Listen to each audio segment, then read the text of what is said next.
여러분 안녕하십니까? 이가역 라이브 이가역입니다. 캄보디아에서 사기 범죄에 연루돼 현지 당국에 의해 구금된 한국인들이 추방 형식으로 내일 새벽 귀국길에 오릅니다. 오늘 밤 전세기가 현지로 출발합니다. 경주 에이펙이 딱 2주 앞으로 다가왔습니다. 트럼프 미국 대통령과 시진핑 중국 주석이 잇따라 국빈 형식으로 방한할 것이 유력해서 우리 외교 무대의 판이 그 어느 때보다 커졌습니다. 잠시 후 자세히 짚어보겠습니다. 그럼 오늘 함께할 네 분의 해설위원 소개해드리고 백다 앵커의 브리핑으로 첫 번째 이슈 보겠습니다.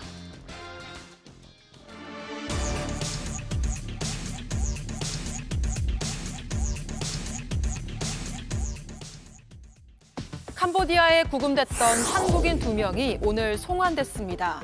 남은 구금자 60여 명의 귀국 예정 소식도 전해졌습니다. 현지 합동 대응팀은 송환을 위해 계속해서 캄보디아 측과 협의 중인데요. 우리 정부에 강한 우려를 표명하고 동범죄로부터 우리 국민을 보호하고 캄보디아에서 동범죄를 근절하기 위한 캄보디아 측의 보다 적극적인 대책 마련과 협조를 요청했습니다. 막바지 조율에 들어간 합동 대응팀, 곧 구금자들을 태울 전세기가 캄보디아로 향합니다. 방송 직전에 위성락 대통령실 국가안보실장이 밝힌 내용이 속보로 전해지고 있습니다.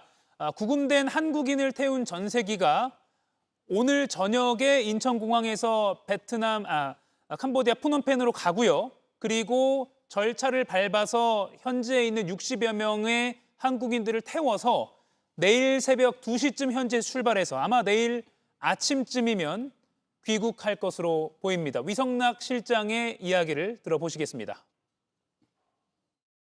아직 확정적으로 말씀드리긴 어렵지만 현지 시간으로 오늘 밤 자정쯤, 우리 시간으로는 내일 이른 새벽에 전세기가 푸놈펜에서 이들을 태우고 인천으로 출발하는 것으로 캄보디아 측과 마지막 협의를 하고 있습니다. 지금까지 순조롭게 협의가 진행되는 것으로 들었습니다. 입국한 이후에는 경찰 당국이 관할하는 기관으로 즉시 이동해서 필요한 조사를 받고 그 결과에 따라서 의법 조치될 것입니다. 분명한 것은 일단 내일 아침쯤에 한국으로 돌아올 이 한국인들은 피의자 신분입니다. 체포영장이 대부분 발부가 된, 그래서 현지 수사당국에 의해서 구금됐던 피의자들입니다. 김진욱 위원님, 일단 우리 당국은 이 한 60여 명들을 진술을 받아서 현재 실태를 파악하겠다, 그런 계획을 세우고 있는 것 같아요. 그렇습니다. 지금 이번에 송환되는 한 60여 명의 우리 국민들이죠. 어쨌든 이분들이 현지에서 범죄 사실, 이 범죄 조직과 일정하게 연관된 일들을 하다가 지금 이제 체포 구금된 상황이지 않습니까? 그렇기 때문에 이분들이 어디서 무슨 활동을 했는가라는 것을 조사해 보면 구체적인 범죄 사실들, 그리고 그 범죄 사실, 그 범죄의 소위 소굴이라고 할까요? 그런 데에 지금 이분들 외에 피해자로서 지금 이제 갇혀 있는 사람들의 어떤 신원이라든지 내용들을 좀 확인할 수 있는 여러 가지 정보들을 알 수 있을 것 같습니다. 이분들이 지금 이제 지금 현재 상태의 신분은 피의자 신분인 것이죠. 일단 캄보디아 경찰에 의해서 범죄 사실이 어느 정도 확인이 되었고, 그리고 지금 우리 정부에서도 이분들에 대한 체포영장이 거의 대부분이 발부가 됐다면 도착과 동시에 경찰 시설로 이제 이동을 하게 될 것이고요. 거기에서 여러 가지 조사를 통해서 내용들을 좀 많이 파악할 수 있을 것 같고요. 빠르게 신속하게 파악해서 현재 이분들이야 그 경찰에 인계가 된 상태이겠지만 그렇지 않고 아직까지도 범죄 조직에 의해서 강제로 구금당하고 거기에서 일정한 역할들을 지금 강요당하고 있는 그런 분들이 상당히 있을 수 있기 때문에 이분들을 빠르게 구출해낼 수 있는 여러 가지 종합적인 대책을 세우는데 일정한 역할을 할 수 있을 것으로 이렇게 보고 있습니다. 위성락 안보실장의 설명에 따르면 내일 새벽쯤이면 귀국할 그 60여 명은 일부는 구조 요청자가 있지만 대부분은 범죄에 가담한 측면이 있다고 본다 이렇게 했습니다. 일단 이 60여 명에 대해서 구체적으로 언제 어떻게 현지 당국에 잡혔고 어떤 범죄에 가담했는지는 데리고 와서 조사를 해야 되는 상황이기 때문에 구체적인 것까지는 아직 파악이 되는 것 같지는 않습니다만 일단 와서 뭔가 우리 당국이 실제 구조 요청자들을 추적하는 데 있어서 단서를 파악할 수 있을 것 같습니다. 김민영 의원님, 아무래도 60여 명이 어떤 모집책에 의해서 어디에 갔다, 나는 어디에 있었다, 나는 어디에 있었다 이런 진술을 다 종합해보면 어느 정도 굵직굵직한 좀 줄기가 잡힐 것 같긴 합니다. 네, 무조건 잡아야 되는 상황이라고 생각합니다. 예. 지금 이제 가장 큰 문제는 이 사건을 지금 제가 얼개를 정확하게 알 수 없다는 게 가장 큰 문제인 것 같거든요. 예. 보통 이런 사건이 발생하면 현지 당국의 협조가 절대적으로 필요합니다.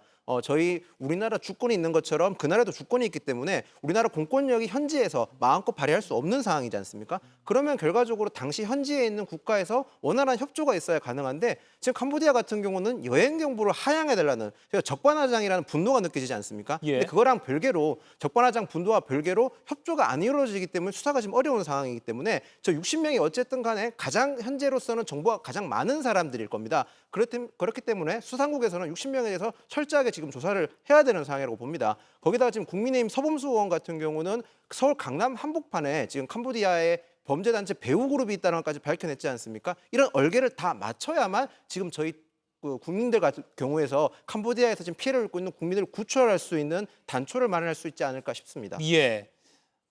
다시 한번 전해드리겠습니다. 위성락 국가안보실장이 조금 전 방송 직전에 브리핑한 내용에 따르면 오늘 밤에 한국에서 전세기가 캄보디아 프놈펜으로 출발합니다. 그리고 이 출발할 때 60명 이상의 경찰이 함께 이 비행기에 타고 출발한다고 합니다.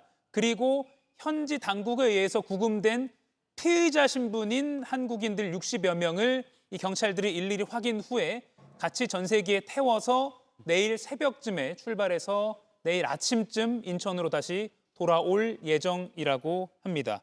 조현삼 위원님, 그러면 일단 물론 앞서 저희가 많이 소개해드린 바와 같이 속아서 피해를 입어서 지금 어딘가에 구금되어 있는 그런 피해자도 있겠지만 일단 1차적으로 송환되는 이 60여 명은 피의자 신분입니다. 그러면 이 중에는 모집책도 있을 것이고 뭐 적극적으로 가담한 경우도 있을 것이고요. 이럴 경우에 한국에서 어떤 수사를 받게 되고 어떤 처벌을 받게 될까요? 지금 피의자 신분인 사람들의 그 맡은 역할이라든가 한 행위 그리고 그 가담 기간이라든가 그 정도에 따라서 아마 구분되어서 기소가 되고 처벌이 될 가능성이 높을 것으로 보여집니다. 이 사람들의 경우에는 캄보디아 당국조차도 범죄 혐의자로 구금을 한 상황이기 때문에 그 신분이 변경될 가능성은 없다고 보여지고요. 지금 현재까지 캄보디아 범죄 조직과 관련된 처벌 사례를 좀 살펴보게 되면 예. 아마 어느 정도 결과를 좀 유추해 볼 수가 있는데 대부분의 경우에 실형이 선고가 되고 있습니다. 왜냐하면 번역 작업을 했다라든가 통역 작업을 한 그 피고인의 경우에도 실형이 징역 6년 이상의 실형이 선고되기도 하고 있거든요. 예. 그만큼 엄중하게 처벌을 받고 있다라는 생각을 할 수가 있을 것이고요. 그리고 이들의 경우는 상당 부분이 본인이 더 이상 피할 수 없었다.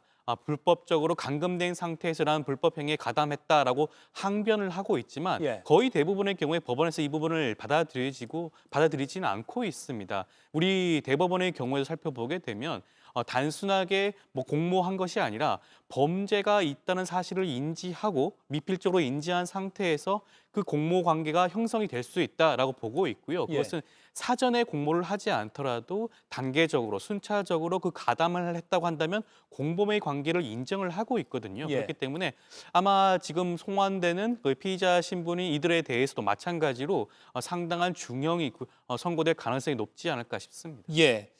캄보디아 휴양 도시 시아누쿠빌에 범죄 단지가 많다는 거 저희도 현지에서 김영민 기자가 보도해드리고 있습니다.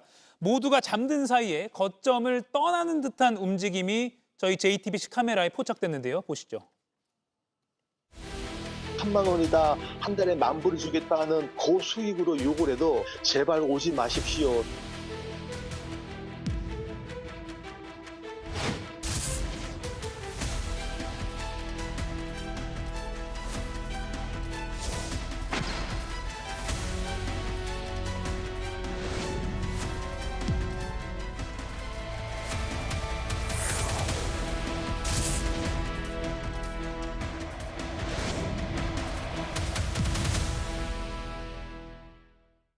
예, 방금 저희 JTBC 취재진이 현지에서 취재한 내용을 보셨습니다.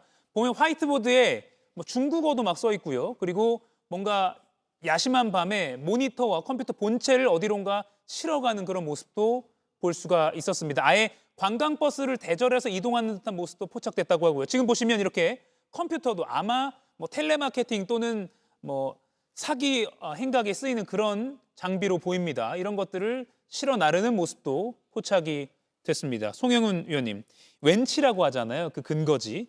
여기가 텅 비어가고 있다고 합니다. 그러면 우리 당국도 그렇고요. 캄보디아 당국 입장에서도 더 숨고 더 다른 지역으로 가면 앞으로도 근절이 힘들 것 같아요. 굉장히 걱정이 되죠. 그러니까 일종의 지금 풍선 효과가 유발돼서 예. 캄보디아를 넘어서 뭐 베트남이나 필리핀이나 이런 곳으로까지 이제 범죄 조직 자체가 옮겨가는 상황이 되면 우리나라가 국제적인 수사 공조를 해야 될 국가들도 그만큼 더 많아지는 겁니다. 예. 그리고 다른 나라로 가면은 수사를 처음부터 다시 시작해야 될 수도 있어요. 그런 점들이 굉장히 걱정이 되고 조금 전에 우리 JTBC도 그 르포 영상이 잠깐 나왔습니다만 그 태자단지에 있는 건물들 예. 공개가 되지 않았습니까? 그게 이제 4층짜리 한 11개 동 정도의 건물 그리고 한 동에 뭐 호실이 한 120호실 정도 있다는데 비어 있는 방에 남아 있는 침대 수를 보면은 이제 한 방에 4개에서 6개 정도 있다는 겁니다. 예. 그러면은 추산해 보건대 한 건물에서 수용할 수 있는 인원이 적어도 한 5천 명 되는데 그런 건물이 텅 비어 있다라고 하면은 대부분 이제 국외로 나갔을 것이다 이렇게 추정해 볼 수 있는 거예요. 예. 그래서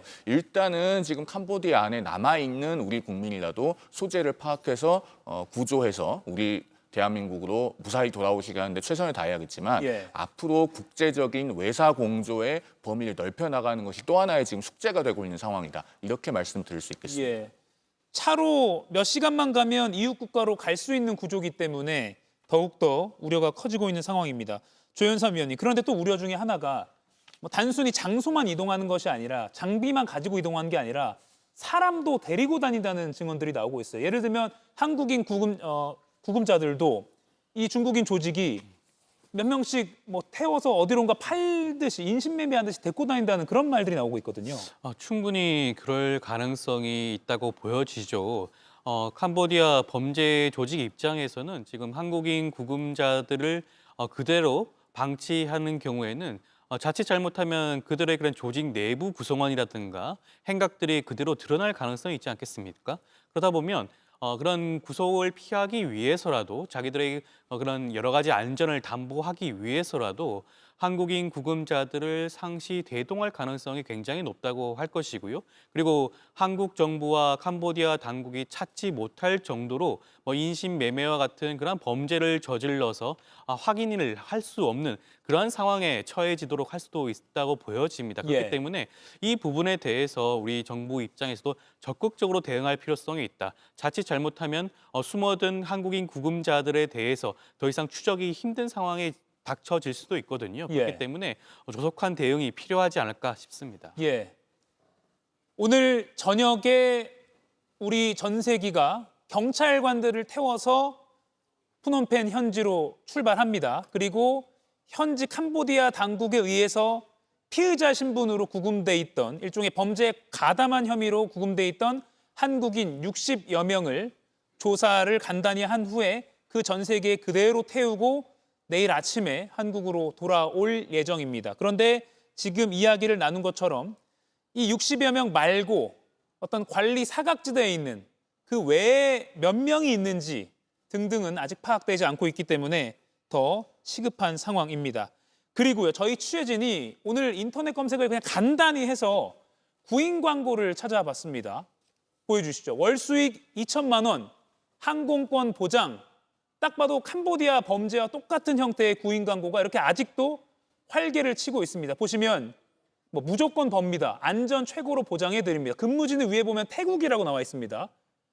필리핀, 베트남, 지금 캄보디아 이외의 국가의 게시글들 오고 있고요. 지금 이거 보시면 10월 17일 오늘 오전 게시물입니다. 이렇게 정부가 대처하고 있고 언론 보도가 쏟아지고 있는데 오늘도 온라인 게시판에는 태국에서 월 수입 2천만 원 줄 테니까 올 사람 구하고 있는 겁니다. 김진욱 위원님, 이거 어떻게 차단해야 됩니까? 지금 저런 광고들이 이제 캄보디아라고 하니까 사실 캄보디아를 베트남 또는 태국이라는 다른 지역으로 옮겨서 똑같은 내용의 광고가 계속 이루어지고 있고 이런 광고들이 대부분 이 텔레그램 같이 그 온라인 상에서 보안성이 좋다라고 하는 SNS를 통해 가지고 이게 활동이 되고 있어요. 그런데 뭐 국민들께서 아시겠지만 텔레그램 같은 경우에는 이 서버 자체가 외국에 있고 그래서 우리의 직접적인 영향력을 행사하기가 굉장히 어려운 측면이 있습니다. 그러다 보니까 그동안도 뭐 성착취물이라든가 여러 가지 상황들이 발생했을 때 협조를 구하고는 있습니다만 그런 협조가 잘 구해지지 않고 있는 그런 좀 답답한 아쉬운 삶이 있어가지고 이 부분에 대해서 우리가 계속 협조를 요청하는 것뿐만 아니라 이게 어떻게 보면은 국가 대 국가의 그런 상황들도 있기 때문에 이런 관련국들 그래서 국제적인 공조를 좀 더 적극적으로 모색하고 검토해야 되는 시기가 아닌가라는 생각이 들고요.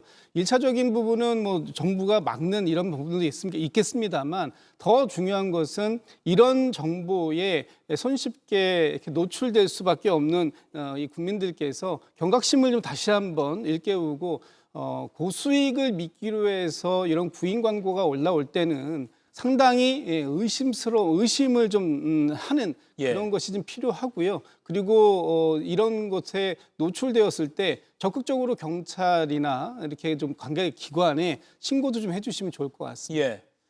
월 2천만 원 이런 뭐 좋은 돈벌이 있다면 저거 올린 사람이 하겠죠. 절대 현혹되면 안 될 거라는 그런 생각이 다시 한번 듭니다. 그래서 오늘 이재명 대통령도 삭제를 지시해서 아마 방심이나 또 정부 차원에서 대응을 하고 또 온라인 사업자들도 협조를 해서 속속 이런 게시물들이 사라질 것이 기대가 됩니다. 앞으로도 저희도 계속 한번 확인을 해보도록 하겠습니다.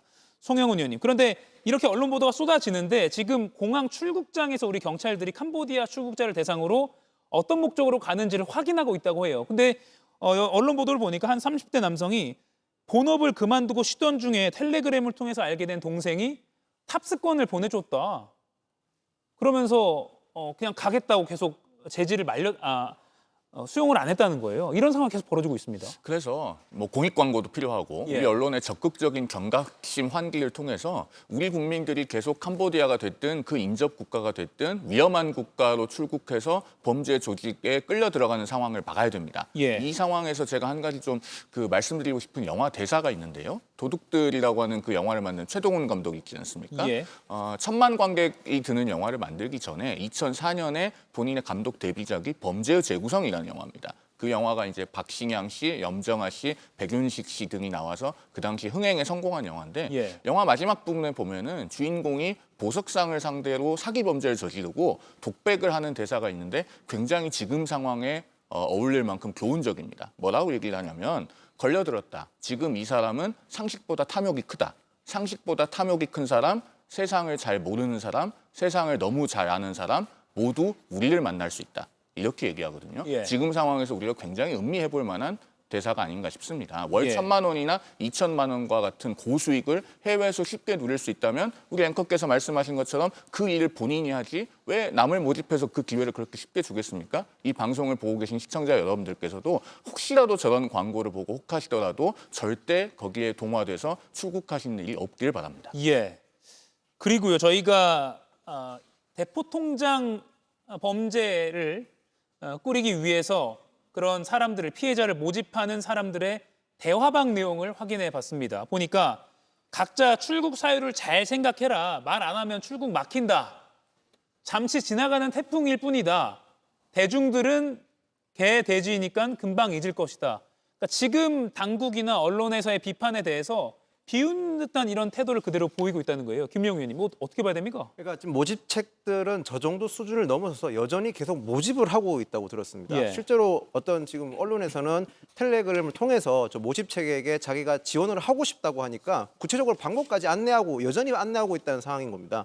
그만큼 저 사람들은 본인들이 잡히지 않을까라고 생각하는 것 같은데요. 일단 지금 상황에서는 국민들께서 이 관심을 계속 가져주시는 것 말고는 방법이 없습니다. 행정적으로는 속력이 빨리 나올 수 없을 뿐더러 이게 외교가 엮여 있는 문제이기 때문에 속력이 더 느릴 수밖에 없는 상황도 고려해야 됩니다. 그렇기 때문에 국민들께서 조금 더 관심을 가져주셔야 되고 계속 관심을 가져주셔야 됩니다. 거기다 정치권 역시도 지금 이게 정쟁할 상황이 아닌 것 같습니다. 지금 이 처리를 과정에서 있어서 누가 잘못했냐, 어느 정부 탓이냐 이런 얘기가 좀 나오긴 했는데요. 저는 그런 것보다는 지금은 어쨌든 이 사태를 수습하는 데 집중을 해야 된다고 생각을 합니다. 저는 제안드리고 싶은 게 지금 우리나라 국민 말고 타국 국민들 중에서도 피해를 입은 국민들이 나오기 시작했거든요. 특히 외국인들이 피해자가 나왔다는 것은 이 사건을 국제적으로 공론화시킬 수 있는 방안이라 생각을 하거든요. 지금 아까 김지륙 위원님께서도 말씀하셨다시피 외국에 서버를 둔 텔레그램이라든지 또는 외국에 서버를 둔 인터넷 같은 서버 같은 경우는 저희가 압수수색하기가 굉장히 어렵습니다. 그걸 극복하기 위해서는 결국 국제적 공조를 통해서 공론화를 시켰을 때 국제적으로 압력도 행사할 수 있고 그렇게 되면 충분히 이런 사건을 막을 수 있고 저 범죄자들도 처벌할 수 있습니다. 그렇기 때문에 지금 정치권이나 외교 당국에서도 총력을 기울여야 될 부분은 저는 국제적 공론화를 시켜야 된다 그렇게 생각을 합니다. 지금 인천공항 현지 취재진에 따르면 인천공항에서 이제 우리 경찰들이 속속 모이고 있다고 합니다. 정부가 캄보디아 정부와 협의를 했고요. 오늘 저녁에 전세기를 띄우기로 이제 최종 결정이 났기 때문에 60여 명을 현지에서 데리고 오기 위해서 피해자 신분이기 때문에 우리 경찰은 60여 명보다 더 많아야겠죠. 그 경찰관들이 속속 인천공항에서 출국을 하기 위해서 모이고 있다는 소식도 들려오고 있습니다. 조윤선 위원님, 그런데 또 한 가지 우려되는 게 뭐 태자그룹이라고 하죠. 프린스그룹. 뭐 그런 거대한 조직들이 기업형이고 캄보디아 정관계에서 굉장히 힘을 쓰고 있다. 돈줄을 꼭 재고 있다라고 해서 캄보디아 정부가 우리 정부와 협조가 잘 될까 이런 우려도 나오고 있거든요. 그렇죠. 그 부분이 좀 우려되는 지점이라고 할 수가 있겠는데요. 앵커께서 말씀하신 그 프린스 그룹의 경우에는 뭐 캄보디아 정재계에서 굉장히 밀접한 관계를 가지고 있다. 그리고 훈센 전 캄보디안 총리의 그런 뭐 후원자이자 그런 고문 역할을 하고 있다라는 그런 말까지 있지 않겠습니까? 그렇다고 한다면 얼마나 깊숙하게 개입되어 있는지를 알 수가 없는 그러한 상황이라고 할 수가 있겠죠. 그렇다고 한다면 과연 캄보디아 당국이 지금 한국인 납치 감금 사건과 관련해서 적극적으로 수사에 임할 그런 의지가 있을 것인가라는 의심을 하지 않을 수가 없는 부분인 것 같습니다. 그렇기 때문에 우리나라 당국 입장에서도 이 부분에 대해서 끊임없이 확인을 하고 수사에 참여를 할 필요성이 당연히 있다고 하겠고요. 미국의 경우에는 최근에 프린스 그룹을 대상으로 해서 초국가적 범죄 조직이라고 그렇게 명명까지 했습니다. 그리고 그 해당 그룹에 대해서는 150건에 가까운 제재 조치를 발표를 하기도 했거든요. 그만큼 프린스 그룹으로 대표되는 캄보디아 내 재력을 가지고 있는 범죄 조직이 캄보디아 당국과 어느 정도 유착되고 밀착된 그런 관계가 의심이 되니 그 부분도 우리 정부 입장에서는 눈여겨봐야 될 부분이 아닌가 싶습니다. 오늘 국회 행안위가 경찰청을 상대로 국정감사를 했습니다. 여기서도 캄보디아 사태와 관련해서 경찰 외사국 부활 얘기가 나왔는데요. 들어보시죠. 이번 사건은 여러 가지로 이례적입니다. 그동안에 원활하던 캄보디아하고 우리나라와의 어떤 외사 협력이 조금 2024년부터 부진해지기 시작했다, 그죠? 아니 윤석열 정권에서는 경찰이 그렇게 반대하는 경찰국을 설치하고 정말로 필요한 외사국은 폐지했어요. 제가 보기에는 외사국 이거 부활해야 된다고 봅니다. 지난 윤석열 정부 때 경찰 외사국이 폐지된 것을 원인으로 제기를 했습니다. 김진욱 위원님 어떻게 보십니까? 일단 뭐 저희가 뭐 전 정부 탓하고 싶지는 않습니다만 뭐 사실관계를 지금 이제 오늘 국감에서 나온 거니까요.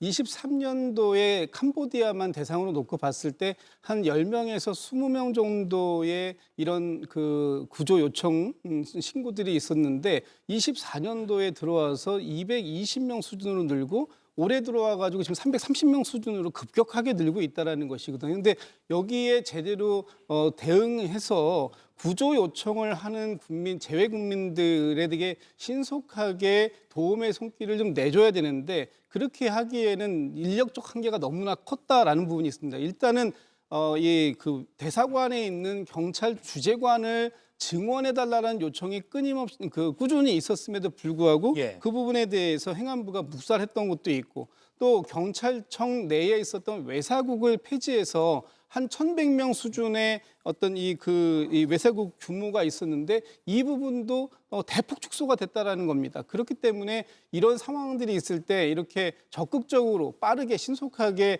대응해내지 못한 측면이 있다라는 부분은 이제 국감에서 지적을 한 것 같은데요.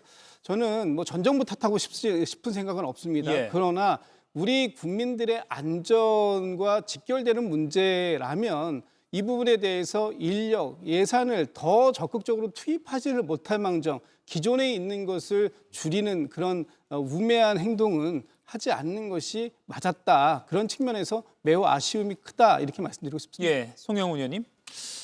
전 정부 탓을 하고 싶지 않다고 말씀하시면서도 사실은 전 정부 탓을 다 하셨습니다. 이상식 의원 같은 경우는 제가 알기로는 치안정감까지 역임하신 것으로 알고 있는데 그렇다면은 외사국 이전에 우리 일선 경찰이 실종이 의심된다라고 하는 신고를 접수받았을 때 어떻게 처리해왔는가 그 부분부터 먼저 정확하게 지적하시는 것이 옳다고 생각됩니다. 주로 저렇게 캄보디아 같은 곳에 가서 소재가 파악되지 않는 사람들이 젊은 남성들인 경우가 많은데 그런 경우에 경찰에 실종되는 것이 의심된다라고 접수를 해도 접수를 잘 안 받거나 혹은 뭐 단순 가출로 보거나 이렇게 상당히 소극적으로 임하는 경우가 많고 그런 것이 사건에 대한 초동에 영향을 미치는 부분이 상당히 있습니다. 이 부분부터 개선이 돼야 할 것 같고요. 그다음에 외사 기능은 검경 공히 복원되고 강화될 필요가 있어 보입니다. 이제 대한민국도 선진국이에요. 즉 외국의 범죄 조직이 보기에는 대한민국 국민들은 굉장히 부유하기 때문에 이제 노리는 대상입니다. 이런 일들이 계속 벌어지기 때문에 외사 기능은 좀 복원은 필요하고 그런데 문재인 정부에서는 검찰의 외사 기능이 그리고 윤석열 정부에서는 경찰의 외사 기능이 약화됐습니다. 경찰 외사국 폐지에 대해서는 앞서 뭐 언급이 나왔고 또 검찰 같은 경우는 사실 법적인 사안에서의 국제수사 공조를 위해서는 이 일정한 외사 기능이 반드시 필요한데 서울중앙지검의 외사부는 문재인 정부 때 검찰개혁의 일환으로 폐지가 됐고 인천지검과 부산지검의 외사부는 외사부와 형사부를 겸하도록 그렇게 바뀌었습니다. 이런 부분들이 사실은 대한민국이 어느 쪽이 정권을 잡아도 국제적인 시야가 굉장히 그동안에 좁아왔다는 것을 방증하는 것이기 때문에 이번 기회에 검경 모두 외사 기능 좀 복원될 필요가 있는데 문제는 지금 이재명 정부에서는 검찰은 폐지한다고 하니 검찰의 외사 기능은 앞으로 어떻게 될 것인가 이런 부분이 또 중요한 숙제로 남아있다라는 말씀을 드립니다. 예, 아무튼 경찰의 외사국 또는 외사 기능 부활은 이번 캄보디아 사태를 통해서 더 도드라지게 부각되는 것 같습니다. 지금 이 시각 조금 전 인천공항 상황입니다. 보면 경찰관들이 많이 보입니다. 방송 직전에 위성락 국가안보실장 브리핑에 따르면 인천공항에서 조금 뒤면 캄보디아 프놈펜으로 향하는 우리 전세기가 출발합니다. 피의자 신분인 60여 명의 한국인을 현지에서 태워서 데리고 오기 위해서 이렇게 많은 경찰관들이 함께 출국할 예정입니다. 조금 전 인천공항에 이렇게 그래서 경찰관들이 근무복을 입고 모여있는 모습을 확인할 수가 있습니다. 그리고 관련해서 정부 합동대응팀이 푸놈펜 현지에서 브리핑을 또 한다는 소식도 들어와 있기 때문에 그런 관련 소식이 들어오면 방송 말미에도 속보로 전해드리도록 하겠습니다. 캄보디아 이슈는 여기까지 정리하고요. 다음은 국내 상황 좀 알아보겠습니다. 백다 앵커의 브리핑으로 보시겠습니다.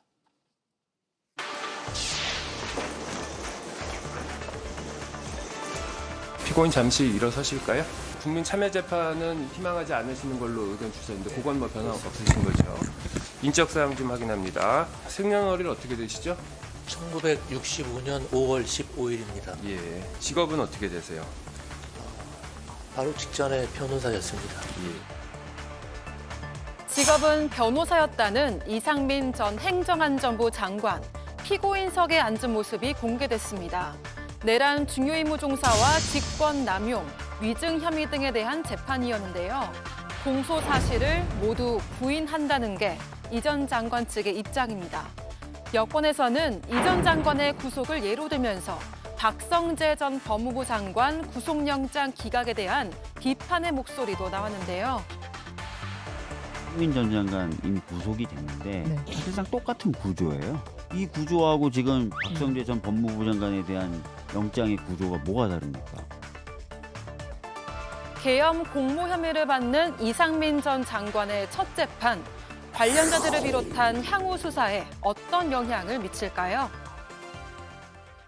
예, 언론사 단전 단수 지시 혐의 등 내란 중요임무 종사 혐의로 구속 상태로 재판에 넘겨진 이상민 전 행정안전부 장관, 오늘 첫 공판이 있었으면 이렇게 수의 대신 정장 차림으로 왔고요. 왼쪽 가슴에는 수용 번호가 적혀 있었습니다. 김진욱 의원님, 이 전 장관이 계엄에는 반대했으나 선포를 막지는 못했다 이렇게 재판장에서 주장했거든요. 어떻게 보셨습니까? 저 말씀을 중계로 본 국민들께서 참 혀를 찼을 수밖에 없는 상황이었을 것 같습니다. 저부터 그렇습니다. 지난 한덕수 전 총리의 재판에서 공개된 CCTV 영상을 보면 당시 한덕수 전 총리와 이상민 전 장관이 두 사람이 함께 십수분 동안 서류를 가지고 상의하고 그 과정에서 이상민 장관은 웃고 있었습니다. 환하게. 정말 국민들의 어떤 그 자유를 제한할 수밖에 없는 비상한 시국에 비상계엄을 한다고 대통령이 그 계엄을 선포하려고 한 직후에 있었던 상황이 맞습니까? 과연 정말로 비상계엄을 막고자 하려는 의진이 있었습니까? 저는 정말 그런 부분들을 찾아볼 수가 없었다 이런 말씀을 드리고 싶고요. 당시에 서류를 건네받고 아주 친절하게 웃으면서 이제 논의했던 내용들이 무엇이겠습니까? 그 서류 안에 있었던 것이 언론사, JTBC를 비롯한 언론사들에 대한 단전단수 지시가 있었고, 그리고 바로 곧 이어서 그 소방청장에게 전화 통화로 해서 그 부분을 지시했던 거 아닙니까? 이런 명백한 사실들이 있음에도 불구하고 본인이 계엄을 반대했으나 막아내지 못했다? 이것은 국민들을 2번 속이고 3번 속이는 일입니다. 어떻게 이렇게 뻔뻔한 거짓말을 대놓고 할 수 있는지 이해할 수 없다. 그리고 이해해서도 안 되겠다 이런 생각이 듭니다. 김윤영 위원님. 이상민 전 장관의 저런 답변은 충분히 예상할 수 있었다고 봅니다. 한치 예상도 빗나가지 않게 그대로 말했다고 생각을 드는데요. 일단 우선적으로 계엄은 절대로 사전에 인지하지 못했다는 얘기를 반복해서 할 거고, 자기는 행안부 장관으로서 국무위원의 역할로서 계엄에 참여했다 이렇게만 얘기할 거라고 예상을 했었는데 그냥 그대로 얘기한 것 같습니다. 어쩌 보면 본인의 면피를 하기 위한 말만 계속 되풀이했다고 보입니다. 모든 국민들께서 지금 계엄 당시 국무회의 당시의 CCTV를 보셨는데 그 모습을 보면서 어떻게 이상민 전 장관의 저런 해명을 납득할 수 있겠습니까? 저 역시도 납득이 안 되는데 오죽 일반 국민들께서 보실 때는 더 납득하지 못하시지 않겠습니까? 저는 지금 이상민 전 장관이 법정에서 재판이 중계되는 만큼 본인에 대한 면피성 발언을 함에 있어서도 충분히 국민적 감정을 고려하고 말씀을 해야 된다 이렇게 이런 말씀을 드리겠습니다. 조윤선 의원님 오늘 어떻게 보셨습니까? 재판? 일단 이상민 전 장관 입장에서는 이번 사건에 대해서는 부인할 수밖에 없을 겁니다. 지금 당장 이 모든 사실에 대해서 인정을 하고 자백을 하고 재판을 진행할 가능성은 없다고 봐야겠죠. 그럼에도 불구하고 과연 그러한 주장이 설득력이 있는지를 아마 되돌아볼 필요성이 있지 않을까 싶습니다. 이미 구속영장도 발부가 된 이유가 범죄 혐의가 소명이 되었기 때문이거든요. 그럼에도 불구하고 지금과 같은 무리한 주장을 계속하는 것은 어떻게 보면 이번 형사 사건 자체에 대해서 본인이 전략적으로 판단을 잘못하고 있다라는 것을 보여주는 것일 수도 있는 것이고요. 이상민 전 장관의 혐의는 굉장히 구체적입니다. CCTV 영상으로도 확인이 되는 것이고요. 계엄과 관련된 주무부처 장관이기도 합니다. 본인 스스로가 법률가 출신이기도 하죠.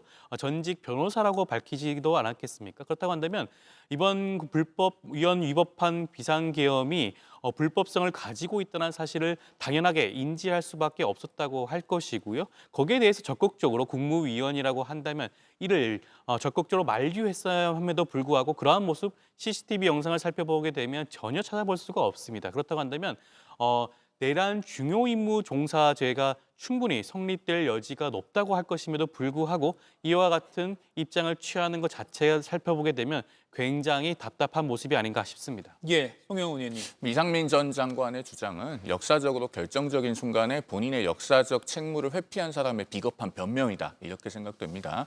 사실은 이상민 전 장관이나 그 밖의 국무위원들이나 본인들의 계엄 사전 인지 여부에 대해서 그동안에 줄곧 몰랐다는 주장을 해왔기 때문에 외부에서 그 사정을 모르는 사람으로서는 믿을 수밖에 없었습니다만 최근에 그 대통령실 CCTV가 공개가 됨으로써 적어도 일부 국무위원들에 대해서는 그 주장이 이제 깨진 것 아니겠습니까? 그러면은 이상민 전 장관은 일단 당시에 행정안전부 장관이기 이전에 본업이 판사 출신이고 본인이 법정에서도 직전까지 변호사였다고 말하는 법률가입니다.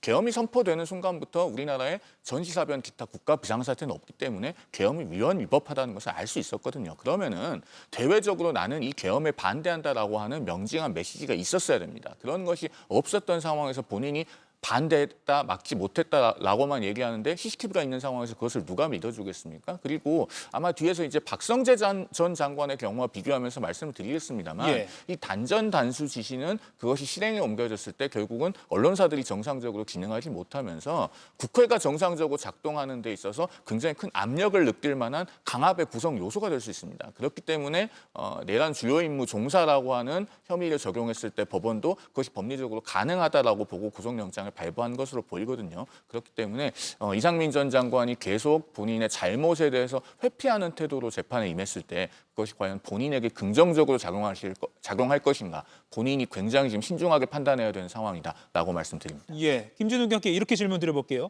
단전 단수 지시 관련해서 이 전 장관이 계엄이 선포되면 해제 전까지 국민의 기본권과 언론 자유가 제한될 수 있다. 그래서 안전에 유의하라 이런 취지로 소방청장한테 지시한 거다라고 반박을 하고 있거든요. 그러니까 단전 단수 지시가 아니라 안전에 유의하라는 지시였다. 그러니까 통상적인 업무였다는 취지 같아요. 근데 그 통상적인 업무를 왜 몇 곳 언론사 몇 곳을 콕 찍어서 했느냐 하는 것입니다. 만약에 정말로 모든 언론사를 대상으로 해서 안전에 대해서 유의하라라는 얘기를 지시를 했다면 얘기는 달라질 겁니다. 그러나 JTBC 등 몇 곳만 딱 그것도 이 지금 윤석열 정부에 대해서 조금 비판적인 그런 보도를 해왔다라고 생각되는 그런 언론사만 찍어가지고 콕 찍어서 그 언론 단전 단수를 지시했다라는 거 아닙니까? 그렇다면 명백한 의도성이 있다고 봐야 됩니다. 다른 언론사와 동시에 모든 것을 똑같이 했다라고 하는 것은 일반적인 그런 상황 관리라고 이해할 수 있겠습니다만 지금의 이 상황은 절대 그렇게 일반적인 상황으로 이해할 수 있는 건 아니고요.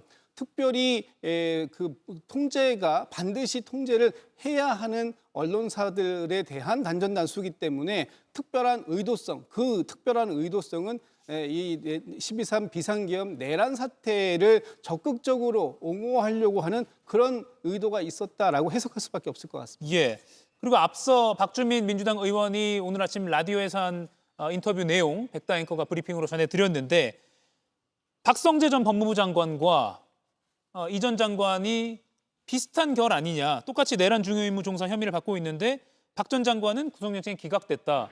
두 법률가께 먼저 여쭤볼게요. 어떻게 평가해야 됩니까? 박주민 의원이 한때는 꽤 열심히 일하는 법률가였던 것으로 알고 있는데요. 지금은 정치인이다 보니 아무래도 이제 법률적 엄밀성은 좀 예전만 하지 못한 것 같습니다. 왜 저는 이상민 전 장관의 케이스와 박성재 전 장관의 경우를 다르게 보냐면 앞서도 말씀드렸지만 이 언론사에 대한 단전 단수 지시라는 건요. 결국은 국회에 대한 강압과도 연결되는 부분입니다. 언론사가 단전 단수돼서 정상적으로 중계가 됐든 보도가 됐든 무엇이든 할 수 없는 상황이 되면은 그것은 헌법기관인 국회에도 극도의 공포심을 야기할 수 있는 거거든요. 그 형법 91조 2호에서 말하는 국헌문란의 정의는 헌법에 의하여 설치된 국가기관을 강압에 의하여 전복 또는 그 권능 행사를 불가능하게 하는 겁니다. 그러니까 언론사에 대한 단전 단수 지시도 이런 헌법기관인 국회에 대한 강압에 있어서 넓은 의미로 그것을 구성하는 요소가 될 수 있어요. 반면에 박성재 전 장관의 경우는 구속영장이 나오려면은 그 부분에 대해서 훨씬 더 엄밀하게 입증이 돼야 됩니다. 지금 법원에서도 구속영장을 기각하면서 위법성의 존부를 다툴 여지가 있다. 이렇게까지 하지 않았습니까? 그런데 예를 들어서 계엄으로 인해서 어떤 상황이 발생해서 구금시설에 사람이 많이 들어오는 상황을 가정해서 그 상황을 점검해보라라고 하는 경우는 어떤 상황이 발생한 이후의 일입니다. 그렇기 때문에 아마 박성재 전 장관 측에서는 이것이 국회나 뭐 선관위나 그런 국가기관들에 대한 강압과 직접적으로 어떤 관련이 있느냐. 그리고 검토를 해보라는 것인데 그것이 내가 위법성에 대해서 동조하고 실행한 것까지 나아갔다고 평가할 수 있느냐. 아마 이런 부분에 대해서 지금 법리적인 항변을 하고 있을 겁니다. 그리고 법원도 그 단계까지만 봤을 때는 의문이 있다라고 보는 것이거든요. 그렇다면은 제가 지난주에도 우리 방송에서 박성재 전 장관에 대한 구속영장 발부 가능성을 물었을 때 한덕수 전 총리보다는 높지만 숫자로 말씀드리기는 어렵다라고 하지 않았습니까? 아니나 다를까 기각이 됐습니다. 그러면은 구속영장 받아내려면은 특검이 훨씬 더 정밀한 논리와 증거를 통해서 입증을 보강해야 될 거라고 생각이 됩니다. 예, 역시 법률가인 조윤선 변호사님 반론하시겠습니까? 네, 저는 좀 생각이 다른데요. 예. 박성재 전 법무부 장관의 경우에는 다른 국무위원들과 상황이 전혀 다르다고 할 수가 있어요. 일단 주무부처 장관이라는 자체가 법무부 장관 아니겠습니까? 법무부 장관이라고 한다면 그 당시에 윤석열 전 대통령이 했던 비상계엄이 얼마나 위헌 위법성이 있는지를 인지할 수밖에 없다고 할 것이고요. 그리고 다른 국무위원들과 달리 2시간 전에 대통령실에 도착을 했습니다. 예. 그 관련해서 김용현 전 국방부 장관과 논의를 했다고 하죠. 그렇다고 한다면 충분히 비상계엄의 위법성을 인지할 수밖에 없었다라고 할 수가 있겠고요. 그리고 법무부 장관이다 보니 당연히 행안부 장관과 달리 단전단수 조치와 같은 그런 지시가 아니라 불법적인 체포로 인한 그런 무고한 시민들을 대상으로 해서 이들을 체포 구금할 수 있는 장소를 확보하는 것을 지시할 수밖에 없는 것이죠. 그리고 관련해서 합수부에 검사를 파견해라. 추후에 그런 불법 체포된 사람들에 대한 수사를 진행하기 위해서 그러한 조치를 취하는 거 아니겠습니까? 그렇다고 한다면 법무부 장관이라고 하는 자리가 보여주듯이 이런 불법 비상계엄에 대한 위법성을 충분히 인식을 할 수가 있었고 법무부 장관으로서 비상계엄에 동조하는 그러한 역할을 지시를 했음에도 불구하고 여기에 대해서 위법성의 존부 여부를 다툴 여지가 있다. 범죄 혐의가 제대로 소명이 되지 않았다라고 지금 구속영장 실질 심사를 담당한 영장재판부에서 판단한 것 자체는 도저히 납득할 수가 없다고 하겠어요. 그래서 어떻게 보면 영장 전담 재판부가 어떠냐에 따라서 판단을 달리한다. 이것 자체가 저는 사법부의 큰 문제라는 생각이 들고요. 이상민 전 장관보다 박성재 전 장관의 혐의가 더욱더 짙고 위중하다고 할 것입니다. 제가 좀 짧게만 덧붙일게요. 저는 법관 개인에 대한 그 품평은 조금 신중할 필요가 있다는 생각이 드는 게 이번에 영장을 기각한 박정호 영장 전담 부장판사는 김상민 전 검사에 대해서 구속영장을 발부한 법관입니다. 김상민 전 검사에 대해서는 뭐 우리 시청자들께서도 아시다시피 구속영장 청구 단계에서는 청탁금지법이라고 하는 비교적 법정형이 가벼운 법률이 적용됐습니다. 법정형이 3년 이하의 징역 또는 3천만 원 이하의 벌금이었죠. 그런데도 박정호 부장판사는 그 사안 자체의 중대성과 본질을 감안해서 구속을 시켰던 겁니다. 반면에 내란 주요 임무 종사는요. 내란 우두머리만 법정 최고형이 사형인 것이 아니라 중요 임무 종사도 사형까지 법정 최고형으로 있습니다. 그렇기 때문에 그만큼 그것이 성립하는지에 대해서 신중하게 평가를 해야 되는데 이 12.3 비상계엄에 가담한 핵심 인물들 중에서 김용현 전 장관이 긴급 체포된 것이 작년 12월 8일 그리고 구속된 게 작년 12월 10일입니다. 그로부터 10달이 넘게 지나서 새로운 주요 임무 종사자를 이제서야 구속영장을 청구한다라고 하면은 법원이 봤을 때도 직관적으로 이 사람이 정말 중요 임무 종사에 반열에 있는 것이 맞아라고 하는 의문을 갖게 될 것입니다. 그것이 이번 기각으로 나타난 것이고 만약에 특검이 정말로 구속영장을 다시 받아야겠다면 상당한 수준의 입증 보강이 필요해 보입니다. 재청구를 하겠다는 입장은 이미 특검이 밝혔기 때문에 아직 시기는 모릅니다만 또 그런 소식이 오면 또 결과를 지켜봐야 될 것 같습니다. 그리고요, 오늘 법사위 국감은 헌법재판소를 대상으로 오전에 이루어졌습니다. 국민의힘에 대한 그 정당 해산 심판 요구가 여기서도 언급이 됐는데요. 헌재는 좀 신중하고 원론적인 입장을 내비쳤지만 앞서 정성호 법무장관도 수사 결과가 나오면 검토하겠다 이런 언급을 했기 때문에 주목이 됐습니다. 김유영 의원님, 일단 오늘 이 정당 해산 심판 언급이 헌재 국감에 나왔거든요. 어떻게 보셨습니까? 민주당 법사위가 지금 계속해서 국민들에게 공감받지 못하는 행동을 하니까 본인들도 그런 비판을 의식하고 이런 무리수를 던졌다고 생각을 합니다. 어떻게 저 위헌 정당 해산을 이렇게 쉽게 꺼내는지 모르겠습니다. 지금 내세운 명분이 크게 두 가지던데요. 하나는 국민의힘이 당시 계엄에 있어서 표결을 방해했다. 또는 다른 한 가지는 윤석열 전 대통령 체포 과정에서 체포 방해를 했다는 건데 이 두 가지 다 말이 안 맞습니다. 국민의힘은 당시 한동훈 전 대표가 계엄 반대에 가장 먼저 나서서 막았었고요. 그리고 윤석열 전 대통령 체포 방해 같은 경우는 당시 그 행위에 대해서는 적법성을 떠나서 정치적 행위로 보는 게 맞지 않습니까? 그런 걸 가지고 지금 정당 해상을 주장하는 것 자체가 저는 굉장히 민주당에서 무리수를 남발하고 있다 이렇게 봅니다. 김진욱 의원님.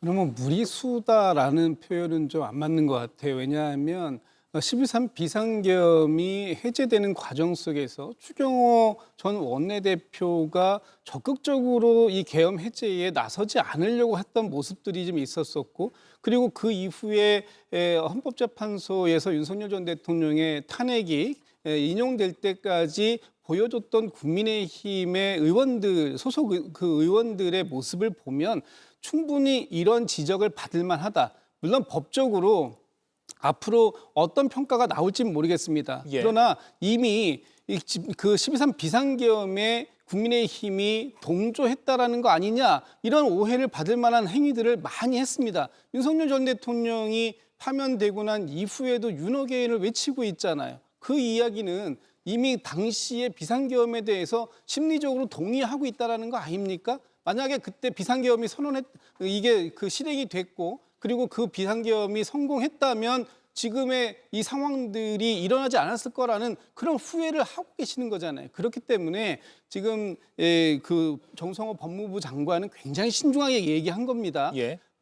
그 위헌정당 해산 심판을 청구할 수 있는 주체는 정부고 그 정부의 법무부 장관을 맡고 있기 때문에 지금 이 과정들 속에서 특검이라는 이 과정들 속에서 국민의힘의 소속 의원들의 이런 위법성이 확인이 된다면 그래서 그것이 그 위헌정당 청구 심판의 대상이 될 수 있는지를 검토해 보겠다는 것이기 때문에 지금 당장 정부가 심판을 청구하겠다는 것도 아닌데 이렇게 그 공격하는 것은 온당치 않다라고 보고요. 지금 국민의힘에서 12.3 비상계엄에 대해서 정확하게 국민들께 사과를 한 적이 있습니까? 아니면 그 국민의힘 소속 의원들이 윤석열 전 대통령과의 결별에 대해서 당연하다라고 주장을 한 게 있습니까? 일부 약간명의 의원님들은 그런 말씀을 하셨는지 모르겠습니다만 국민의힘의 당론으로 이 부분이 확인된 바가 없기 때문에 여전히 국민의힘에서는 윤 어게인 이걸 외치는 분들과 함께 가겠다라는 의지가 강해 보인다.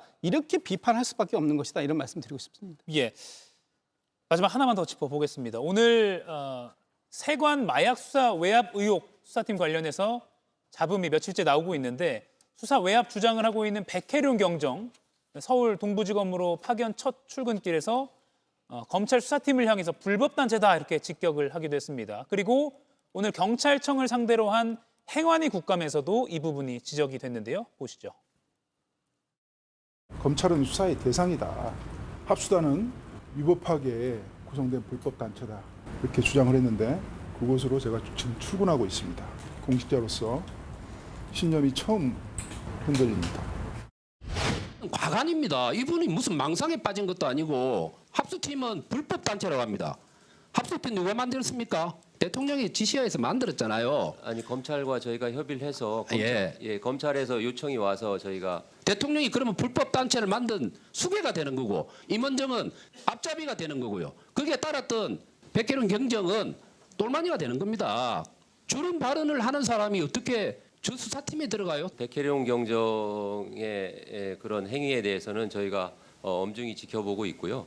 대검에서 요청이 와서 저희가 파견을 했고 법과 절차에 따라서 운영을 할 것으로 그렇게 생각을 합니다. 예, 백경정의 비판 하루 만에 서울 동부지검은 별도의 전결권을 백경정에게 주기로 했습니다. 그럼에도 백경정은 불법단체 입장에는 변함이 없다라고 밝힌 것으로 알려지고 있고요. 이거 여야 패널들의 입장을 좀 들어보겠습니다. 송영은 의원님. 저는 백혜령 경정이야말로 윤 어게인 정신과 정말 맥이 잘 닿는 분이라고 생각합니다. 윤석열 전 대통령이 12.3 비상계엄을 선포할 때 그 명분으로 내세운 게 뭐였습니까? 반국가 세력 척결이었죠. 비상계엄 선포 직전에 윤석열 전 대통령의 상태는 나 빼고 다 반국가 세력이다. 이런 정신세계를 가지고 있는 것과 다름이 없었습니다. 그러니까 한동훈 전 대표마저 축출의 대상으로 삼았고 그리고 반국가 세력을 일거에 소탕하겠다면서 계엄까지 선포한 것 아니겠습니까? 그런데 지금 백혜룡 경정이 하는 얘기가요. 윤석열 전 대통령의 정신세계가 매우 비슷해요. 나 빼고 다 불법단체예요. 적법하게 설치된 검경의 합동수사팀조차 불법단체라고 규정하고 있지 않습니까? 결국 본인이 전권을 가지고 그것을 휘두르지 못하면 모두 다 불법이라고 규정을 하고 있는 셈인데 저분이 계급이 경정으로 경찰서 과장 직급이어서 다행이지 만약에 경찰청장이라든가 어떤 정말 컨트롤을 갖고 있는 인물이라면 이것은 대단히 위험한 일입니다. 그런데 이재명 대통령이 이런 인물을 콕 집어서 수사팀에 넣어라. 그리고 적극적으로 수사하라고 지시를 했기 때문에 결국에는 저 수사를 통해서 백혜룡 경정이 주장해온 것이 망상에 가깝다라고 하는 것이 확인이 되면 이재명 대통령까지 정치적으로 연대 책임을 져야 되는 상황에 왔다. 이렇게 평가합니다. 예, 조윤선 변호사님. 일단 백혜룡 경정 입장에서 살펴보게 된다면 지금 합동수사팀에 있는 사람들 중에 일부가 이 세관 외압과 관련해서 의혹이 있는 그런 분들도 있다라는 주장 아니겠습니까? 그러한 측면 살펴보게 되면 뭐 불법 단체라고 뭐 주장할 여지도 있어 보이긴 하죠. 그렇지만 일단 합수단에 함께 수사를 진행하기로 했고 정결권까지 부여된 마당이니 수사를 우선 진행을 할 필요성이 있습니다. 수사를 진행하다가 수사가 어떠한 이유에서인지 더 이상 진척이 나가지 않고 어떠한 또 일종의 외압이 발생했다라고 한다면 그때에 이르러서야 지금과 같은 주장을 다시 해도 늦지 않지 않나라는 생각이 드는 것이고요. 그렇다고 한다면 우선은 이 사건, 외압 사건의 의혹의 실체를 밝히는 것이 중요하기 때문에 오히려 수사에 집중할 것이지 이런 식으로 외부에 이런 갈등 관계를 불거지게 하는 것은 좀 적절하지 않는 게 아닌가라는 생각이 듭니다. 예. 일단 출근은 뭐 하고 있으니까 좀 더 다음 주에도 어떻게 상황이 진전될지 좀 지켜봐야 될 것 같습니다. 네 분과의 토론은 여기서 마무리하겠습니다. 고맙습니다.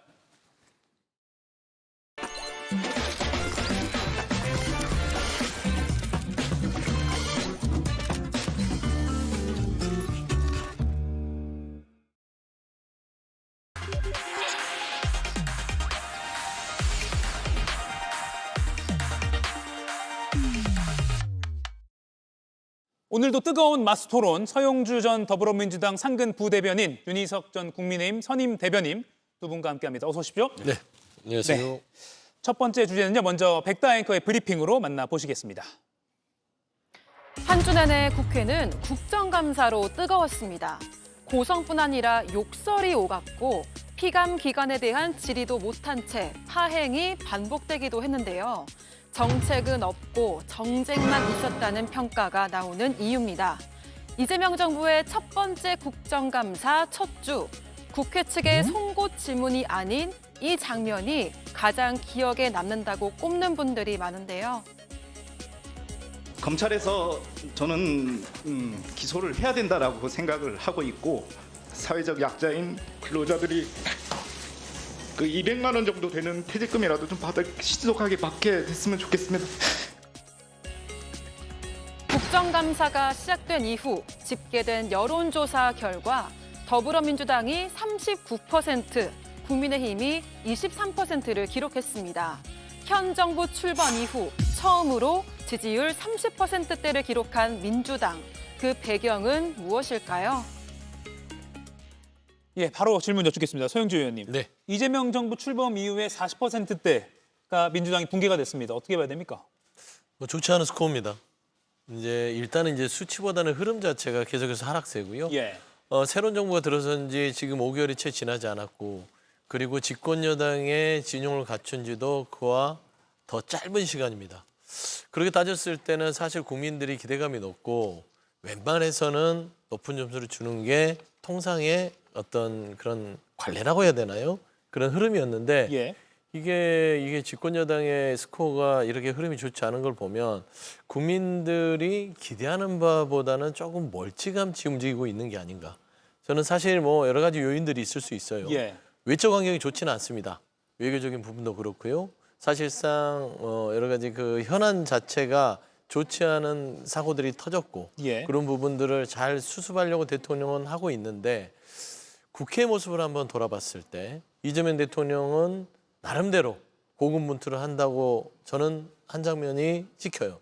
근데 집권 여당은 다소 당연히 그 방향이라든지 이 명분은 있으나 그 문제를 풀어가는 방식이 다소 거칠고 그리고 국민들에게 불안감을 줄 수 있는 그런 모습들이 재현된다는 거. 그래서 저는 최근에 몇몇 중진 의원들과 우상호 정무수석이 얘기했듯이 문제를 풀어가는 방식의 방향은 똑바로 갈 수 있으나 속도와 온도 이런 부분들은 조금은 시끄럽지 않게도 충분히 할 수 있는 여건이지 않냐. 예. 그러니까 그렇게 국민들이 바라는 부분대로 좀 움직여달라라는 것들을 좀 채워가야 되지 않을까. 계속해서 이렇게 거칠고 불안한 눈빛으로 볼 수밖에 없는 상황이 된다면 예. 이건 좋은 징조가 아니다. 이 집권 여당의 지지율이 떨어지는 게 대통령한테까지 영향을 미치는 게 아닌가 하는 우려가 드는 그런 흐름이다. 분발해야겠다. 그런 생각이 듭니다. 예, 앞서 보여드린 게 NBS 여론조사 4개 여론조사 기관이 함께 합동으로 실시하는 것이고요. 또 오늘 발표된 것은 한국갤럽 여론조사 발표도 있습니다. 그것도 보여드리겠습니다. 민주당 지지율이 한국갤럽 여론조사에 따르면 지금 이겁니다. 39%. 지난주에 38%, 그러니까 2주 연속 30%대에 머물렀습니다. 유희석 위원님, 상대당이지만 계속 이제 하락세이거든요. 어떻게 평가하십니까? 하락세도 하락세인데요.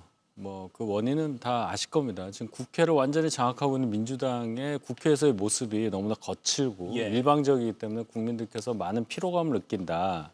근데 여기서 이제 눈여겨봐야 할 것은 이재명 대통령의 지지율과 민주당, 여당의 지지율 차이가 15%포인트가 넘잖아요. 그러면 대통령 지지율하고 그래도 좀 비슷한 모습을 보여줘야 하는데 그 간극은 도대체 뭐냐? 그 정도 차이가 난다는 것은 이재명 대통령도 하락세에 있지만은 민주당이 못해도 너무 못한다. 성과가 없고 오히려 대통령이 하는 국정 운영에 있어서 뒷받침해주는 지원군이 되어야 함에도 어떻게 보면 좀 방해하는 느낌도 든다. 아마 이런 지적들이 많이 반영된 수치라고 보고요. 거기 이제 저희가 좀 반사이익을 얻어야 하는데 저희는 이제 거의 똑같은 상황이 유지되고 있으니까 이건 또 뭐냐. 양당 지지율 합쳐보면요. 60이 조금 넘잖아요. 그러면 한 3분의 1 정도 되는 국민들은 의사표시를 안 하거나 양당 모두 좋아하지 않는다는 뜻이잖아요. 지금 국민의힘 보면 거의 변화가 없이 낮은 24%, 25%대입니다. 그러면 국민들께서 민주당에 실망은 하지만 그 실망하시는 분들이 저희 당 쪽으로 오셔야 하는 게 정상인데 국민의힘을 좋아하기에는 어떤 또 제약이 있다 이렇게 봐야 되겠죠. 아마도 아직까지 계엄과 탄핵 그리고 정권 교체 이 과정을 통해서 저희 당이 아직도 완벽하게 변화된 모습을 보여드리지 못한 결과가 아닐까 이렇게 봅니다. 반사이익 부분 여쭈려고 했는데요. 국민의힘은 그러면 왜 반사이익을 얻지 못하느냐? 지금은 국민의힘도 새로운 모습 못 보여주기 때문이다라고 평가하셨거든요. 상대당에서 어떻게 보십니까? 뭐 국민의힘 자체는 지난 12월 3일 그 내란의 밤 이후에 변한 게 저는 전혀 없다고 봅니다. 저는 뭐 상대당이라고 비난하는 게 아니라 현재 정치 흐름을 보면 이 내란이라는 오명 속에서 벗어나려는 노력을 한 사람들이 하나도 없어요. 지금 지도부도 그대로 그 내란의 흐름을 그대로 받아서 안아서 탄핵을 반대하고 윤어게인을 그대로 보존하면서 어쩔 수 없는 거 아니냐. 우리가 똘똘 뭉쳐서 이겨내야 된다라는 상황이라서 이보다 더 나쁠 수 없는 상황이고 이 수치가 얘기해 주는 건 20%대에서 반사이익뿐만 아니라 그 지지층의 그 수준의 어떤 흐름을 계속 보입니다. 그러면 저는 사실 보수층의 모든 사람들을 끌어모은 콘크리트 지지층이 한 24% 정도 된다고 보거든요. 20에서. 저는 그 이상을 못 얻는다는 거는 중도 확장도 얻을 수 없을 뿐더러 보수층 내에서도 합리적 보수를 지향하는 지지층도 이탈하고 있다.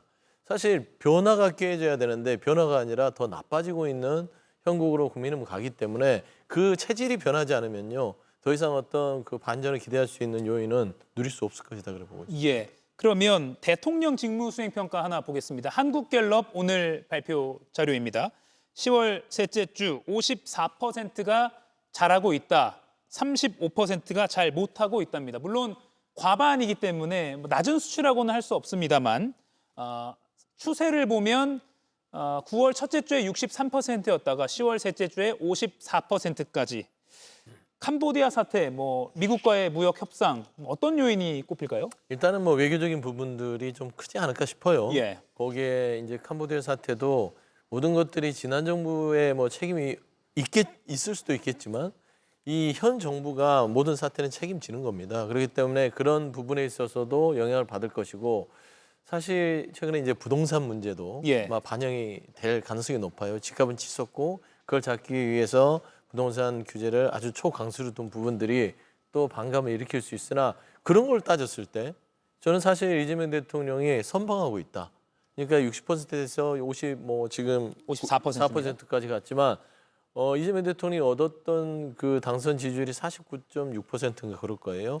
그 이상을 상회하는 그런 지금 직무수행 평가를 받고 있고 그다음에 지금 민주당과 이재명 정부와의 어떤 호흡이 조금은 안 맞는다는 평가를 받고 있음에도 불구하고 그래도 이재명 대통령은 국정 운영의 평가 자체를 그나마 오차범위 내에서 잘 견인해가고 있는 그런 평가를 하고 싶어요. 그래서 저는 좀 개인적으로 이렇게 노력하는 대통령의 집권 여당이 조금만 힘을 받쳐주면 대통령의 직무평가도 굉장히 높아질 것이고 당의 어떤 그 평가도 좋아질 것인데 이게 따로 노는 느낌이 있기 때문에 저는 이게 합치가 되는 순간이 언제 올 것인가. 저는 그런 부분에서 서로 당과 정부와 그다음에 대통령실이 좀 머리를 맞대고 고민을 해야 됩니다. 이게 단순히 지지를 높이는 방법이 아니라 이재명 정부가 안정적으로 돼야만 국민들의 전체적인 사람들이 좀 편해질 수 있거든요.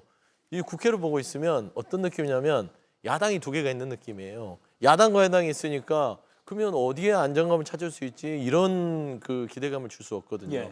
집권 여당이 됐다는 부분들은 그 무게감을 느끼고 조금 더 국민들의 전체를 포괄하면서 대통령의 통합 정치에 어떤 그 옆에서의 큰 힘이 될 수 있는 당 운영을 해주는 것들 그런 포인트들로 아마 전환이 되면 또 어떤 반전의 기회가 있지 않을까 그렇게 보입니다. 예, 국감 얘기 잠시 후에 해보겠습니다.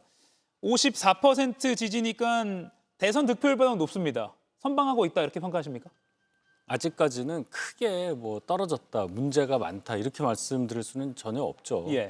어느 정도 버티고 있다고 저는 생각을 해요. 아직 지지율에 크게 영향을 미칠 만한 뭐 정책이라든지 이런 것들의 결과가 나오지 않았기 때문이라고 봅니다. 가장 중요한 것은 미국과 계속 진행하고 있는 관세 협상이 어떤 식으로 마무리되느냐, 그 결과가 나오면 크게 영향을 받을 가능성이 있고 아직 저 여론조사에는 100% 반영됐다고 보지는 않는데 부동산 정책 이제 세 번째 발표한 것이 워낙 파장이 클 겁니다.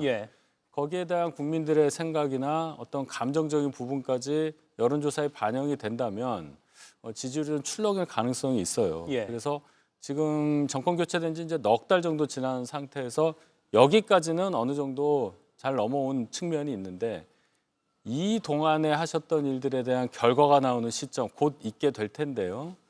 그때는 지지율에 상당한 변화가 올 만한 일들이 벌어질 것이다. 그래서 지금의 지지율이 뭐 올라갈 수도 있겠지만은 좀 유의 깊게 지켜봐야 할 시점이 이제 왔다 이렇게 봐야 되겠죠. 그럼 제가 질문을 바꿔서 10월 15일 날 발표된 부동산 대책은 정부 여당에는 악재입니까? 그렇죠. 악재다. 벌써부터 그 정책이라는 것이 효과가 나오고 국민들께서 평가하기까지 시간이 걸리는 게 상례인데 이게 이제 발표된 지 하루 이틀 만에 그 여당 인사들의 어떤 설화 이걸로 인해서 정책의 어떤 의도라든지 이런 것들이 많이 퇴색된 느낌이 들어요. 특히 여당의 원내대표 맡으신 분이 빚을 얻어서 집을 사는 게 정상이 아니다. 이런 발언을 하신 것은 중산층과 서민을 위한 정당을 표방하고 있는 민주당의 주요 당직자의 인식으로서는 도저히 이해가 안 가는 발언이라고 봐야죠. 누구나 빚 없이 집을 사고 싶어요. 그게 안 되니까 빚을 얻는 거죠.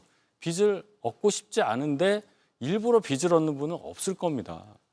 그러면은 지금 여당 원내대표 김병기 원내대표 말씀을 드리는 건데 그러면은 빚 없이 그냥 본인이 가지고 있는 돈으로 집을 살 수 있는 분을 대상으로 그분들의 주택 매매 행태가 정상이라고 한다면 과연 얼마나 많은 분이 거기에 해당할까 이런 것들을 돌아볼 때 이 정책의 어떤 목적이라든지 정책 대상 이런 것에 대해서 여당 지도부도 제대로 이해를 못하고 있다 이렇게 봐야 되겠죠. 빚에 대해서 빚을 얻는 것을 정상이라고 생각하지 않는 상황이라면 지금 나온 정책 내용 보면 다 대출 규제하는 거잖아요. 대출을 받는 게 일반적이기 때문에 규제를 가하는 건데 거기에 대해서 완전히 동떨어진 말씀을 하시는 거 보고 그 정책은 정책대로 볼 수 있겠지만 대통령실과 여당이 정말 소통이 안 되는구나 이런 지적을 안 할 수가 없습니다. 지금 대책 나온 지 이틀째인데 결과나 효과를 볼 거 없이 일단 지금 초반부터 악재다라고 평가를 하셨어요. 일단 뭐 규제를 한다는 것은 호재가 될 수 없습니다. 사람이 뭐 어떤 거를 딱 틀어 잡고 이거는 하지 마세요라고 하는 것들은 악재죠. 근데 이거를 잘 지르고 풀어가는 것들이 중요한데 단추가 조금 아쉬운 부분들이 있어요. 첫 단추가. 예를 들면은 정부는 이 부동산 대책을 안 내놓을 수는 없습니다. 그냥 풀어놓으면은 이 시장에서 이 집값은 천정부지 뛰는 것이고 그래 되면 서민이나 젊은 층에서 집을 갖고 싶어하는 실소유자들은 이게 너무 집값이 높아서 이게 언제 집을 가질 수 있을지 모르는 거예요. 그러다 보니까 지금 높아지는 집값을 잡기 위해서 초강도의 어떤 부동산 대책을 내려놨어요. 물론 그 안에는 실소유자나 이런 사람들이 집을 사는 데는 규제를 두지 않았습니다. 다만 뭐 갭 투자를 한다거나 사실 부동산 쇼핑을 통해서 이게 재산 증식으로 하려는 사람들을 막기 위한 토지거래 허가제가 주 목적입니다. 근데 설명 자체를 조금 실수요자들에게 불안감을 안 주도록 설명을 먼저 앞단에 세웠으면 좋았을 것 같아요. 전혀 변한 거 없습니다. 저기 집을 갖고 싶어하는 분들에 대한 대출 규제는 그대로고요. 신혼부부도 있고요. 생애대출도 있고요. 다 그대로 있고 그 대출 구간도 그대로 있습니다. 거기에 더 추가로 우리가 대책을 해서 내후년에는 공급이 증가되면 더 싼 가격으로 집을 가질 수 있도록 저희가 해드리겠습니다. 이거를 먼저 한 다음에 그러기 위해서는 25개 지역을 토호제로 묶을 수밖에 없고 12개 경기도를 묶을 수밖에 없습니다. 이런 식으로 설명을 좀 했으면 국민들이 조금 더 저항감이 더 있을 텐데 그냥 토지거래 허가제로 25개에다가 서울 지역 전 지역에다가 12개를 하니까 아 이제 집 못 사는 거 아니야? 이런 상황에서 김병희 원내대표께서 무슨 뜻인지는 알겠어요. 너무 걱정하지 마셔라. 이제 그 대출 많이 받지 않고도 집을 살 수 있는 그런 시대를 열고 싶다 이건데 사실 그 맥락만 딱 보면 좀 아쉬움이 있죠. 이게 현실적으로 이게 지금 규제 때문에 속이 끓고 있는데 거기에 기름을 붓는 겁니다. 사실 한 집 사는데 대출 안 받고 어떻게 집 삽니까? 빚내야 집 사지요. 누가 현금으로 6억짜리든 9억짜리든 턱턱 가서 현금 내고 살 수 있겠어요. 그러면 그렇지 않아도 규제 때문에 지금 이거 어떻게 되나 불안한 이 국민들에게 이 부동산 정책이 시행되기도 전에 뭔가 저항감을 더 높이는 적이 돼버렸어요. 그래서 저는 이런 부분들을 정부나 뭐 대통령실이나 당이 조금 더 추가 대책을 보완하면서 다시 한번 친절하게 설명을 해서 좀 이 대책 자체가 대안이 될 수 있도록 좀 방향성을 다시 잡았으면 좋겠다. 뭐 한 번 실수했다고 해서요. 그 실수를 뭐 그냥 계속 밀어붙일 필요는 없다. 실수요자, 뭐 청년, 뭐 생애 첫 구매자는 큰 영향이 없다를 먼저 내셌어야 되는데 정책 발표나 커뮤니케이션이 좀 아쉬웠다 이렇게 지적을 해주셨네요. 알겠습니다. 근데 물론 뭐 신혼부부나 또 뭐 이른바 강남 상구나 한강벨트가 아닌 지역에 있는 또 집주인들이 또 당황하고 있는 그런 여론도 있기 때문에 뭐 앞으로 좀 평가가 더 나올 것 같긴 합니다. 자, 그러면 국감 이야기를 좀 해볼게요.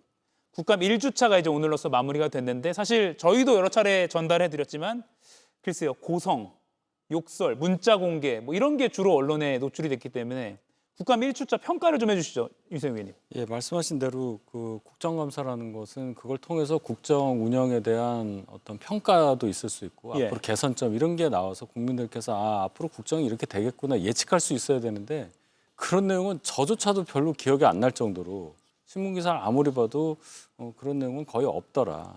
여기 나오는 것은 결과적으로는 뭐 어느 의원이 뭐 무슨 발언을 했는데 그 내용이 뭐 욕설에 가까웠다. 또 욕설이더라. 이런 충돌이 있었다. 여야가 이렇게 갈등하고 있다. 고성이 오갔다. 이런 거밖에 없어요. 뭐 주로 파행이죠. 뭐 몇 분 만에 파행됐다.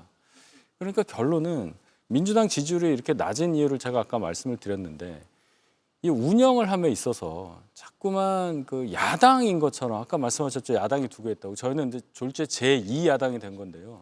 집권을 했으면 여당으로서의 모습을 보여주면서 국정을 뒷받침해주면서 또 야당을 같이 국정의 어떤 파트너로서 대우하면서 가야 한다. 이 정신이 없는 것 같아요. 아직도 뭔가 풀어야 할 어떤 과제가 있는데 이거를 빨리 하기 위해서 국민 여론 이런 것보다는 극렬한 지지층의 의견만 받아들여 가는 모습을 계속 보여주고 있다. 그러니까 국회에서 그래도 적어도 국회의원들이 보여야 할 어떤 수준이라든지 이런 것을 너무나 벗어난 그런 행태들이 나오고 있다. 이것을 제어하고 운영의 묘를 살려줘야 할 각 상임위원회 위원장들이 거의 대부분 민주당 출신 의원들인데 특히나 이제 뭐 법사위나 과방위 예를 들자면 그분들이 과연 운영의 묘를 살릴 수 있느냐. 거기 위원장들 예를 들어 추미애 위원장은 6선이에요. 그럼 벌써 국회에 계신 지가 20년이 훨씬 넘었고 국회 처음 들어온 지는 아마 제가 볼 때는 25년도 넘었을 겁니다. 그분 96년에 오신 걸로 제가 기억을 하는데 그러면 운영의 묘를 정말 국회의장보다 더 잘할 수 있으려고 보는데 지금 법사위 운영 보면은 그렇지 않다는 거 다 아실 거고 과방위도 마찬가지예요. 최민희 위원장이 두 의원 간의 그런 공방 과정에서 위원장으로서 어떤 역할을 했느냐 절대로 좋은 평가를 받기 어렵다. 이 부분에 대해서 국회 전체 구성원들이 여야를 막론하고 반성해야 한다 이런 말씀드립니다. 예, 국감 평가를 해주시면요. 평가를 제가 안 하고 한 중학교 2학년짜리 애들이 한다면 어땠을까라고 좀 우리가 생각해 보죠. 예. 어땠을까요? 굉장히 낯뜨겁죠. 물론 이제 정치가 서로 간에 상호 다툴 수도 있고 격해질 수도 있으나 최소한의 정치에서 넘어야 되지 않을 상도덕이라는 게 있죠.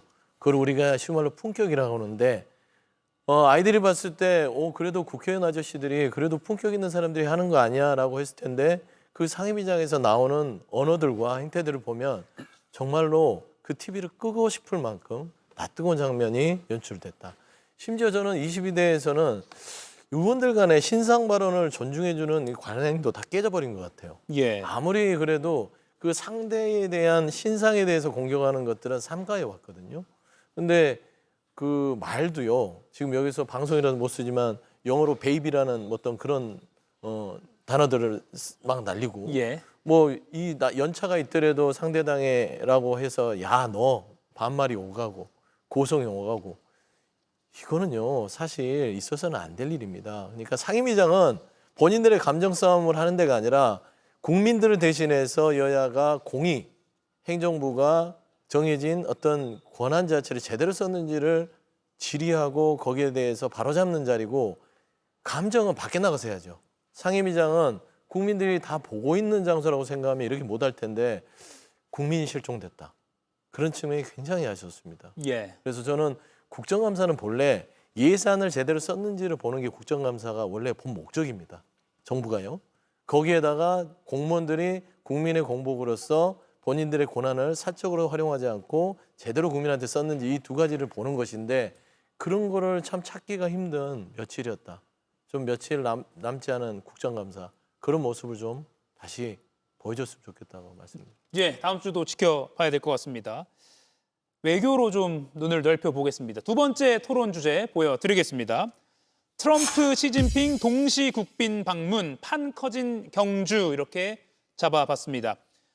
대통령 설명은 아직 100% 확정은 아닙니다만 트럼프 미 대통령과 시진핑 중국 주석이 국빈 방문 형식으로 하루 차이로 우리나라를 방문할 걸로 거의 확실시되는 상황이다 이렇게 정리를 할 수 있을 것 같습니다. 에이펙 경주, 그러니까 서울도 아니고 경주로 세계적으로 주목이 되는 그 두 국가의 정상이 옵니다. 네. 우리 외교도 당연히 뭐 실용 외교의 시험대다 이렇게 평가도 나오고 있는데 어떤 부분에 주목하십니까? 일단 등장인물만 보면은 대한민국 에이펙 그 경주가 이 정말 세계의 이 외교의 중심지가 됐다는 측면에서는 굉장히 빅 이벤트고요. 예. 트럼프 대통령과 저희는 관세 협상을 앞두고 있습니다. 그렇기 때문에 에이펙에 방한한 트럼프와 관세 협상을 어떻게 또 마무리해 줄 건지 그게 또 두 번째 포인트가 될 것이고 사실 시진핑하고 만나는 부분들은요. 저희 대한민국 입장에서는 북한과 우리의 관계를 어떻게 푸는지의 숙제가 될 수도 있는 거예요. 그래서 저는 사실 트럼프와 시진핑 이 두 정상이 만날지 안 만날지는 제가 확언을 할 수 없으나 예. 현재까지는 만날 가능성이 그래도 50% 정도는 지금 현재 되는 것 같다. 그리고 두 사람의 정상이 만난다면 저는 북한의 김정은과도 트럼프 대통령이 만날 생각을 가지고 있을 것 같아요. 예. 왜냐하면 여기 대한민국에 와서 이런 이벤트를 또 억지로 만들기가 쉽지 않습니다. 그래서 뭐 이런 말은 좀 그러지만 온 김에 모든 거를 다 좀 해놓고 가자라는 생각으로 아마 진행된다면 저는 10월 에이펙 경주는 예. 정말 대한민국의 외교 성과에 아마 그 새로운 장을 여는 하나의 그 세계적인 그런 많은 장면들이 연출될 것 같다. 예. 미중 회담뿐만 아니라 북미 회담까지도 전망을 해주셨어요. 북미 회담보다 중요한 건 한미 간에 어떤 얘기가 오갈까, 예. 한중 간에 어떤 얘기가 오갈까 이게 굉장히 중요하겠죠. 두 분 정상이 우리나라를 방문한다는 것 관계가 안 좋으면 오시겠습니까?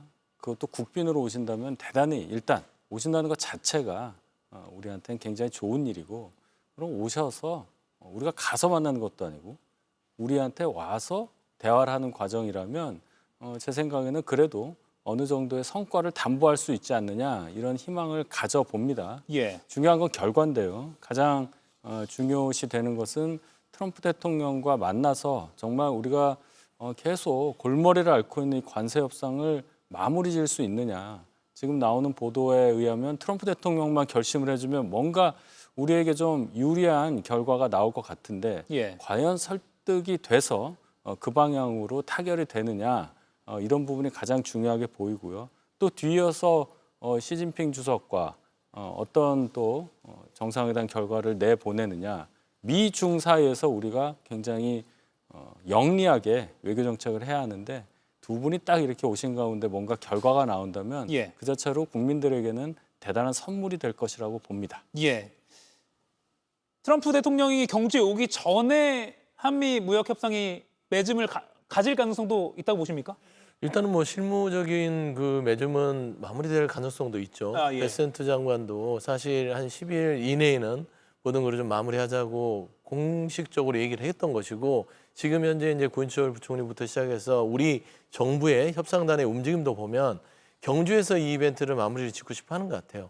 그리고 미국 의도도 그런 것 같고요. 왜냐하면 미국은 중국과의 이제 협상으로 넘어가고 싶어 하거든요. 그러면 한국과의 관세 협상을 마침표를 찍어야만 또 중국에 집중할 수 있기 때문에 저는 사실 경주 에이펙에서 관세 협상이 마무리될 가능성이 상당히 높다. 그렇게 보고 있습니다. 실무는 끝내놓고 거의 그날은 사인만 하면 된다. 그럴 수도 있습니다. 트럼프 대통령이 워낙에 주목받는 걸 좋아하시는 분이고 그 주인공이 되고 싶어 하시니까 이제 다 끝내놓고 한국에 와서 뭔가 마무리 짓는 모습을 연출하기를 원하실 수도 있기 때문에 어쨌든 조금 희망을 가질 수 있는 상황은 됐다 이렇게 보고 있습니다. 그리고 또 11년 만에 중국 주석이 방문하는 그런 의미도 있고요. 2주 뒤에 이 시간 금요일이 굉장히 빅 이벤트가 될 것 같습니다. 그때 또 만나 뵙겠네요. 그때 또 토론을 또 이어가도록 하겠습니다. 고맙습니다. 타이레놀. 누군가의 두통은 이를 향한 열정이고 누군가의 감기는 일상을 지키는 책임감이죠. 다양한 통증이 그 누구든 타이레놀이 케어합니다. 타이레놀 70주년.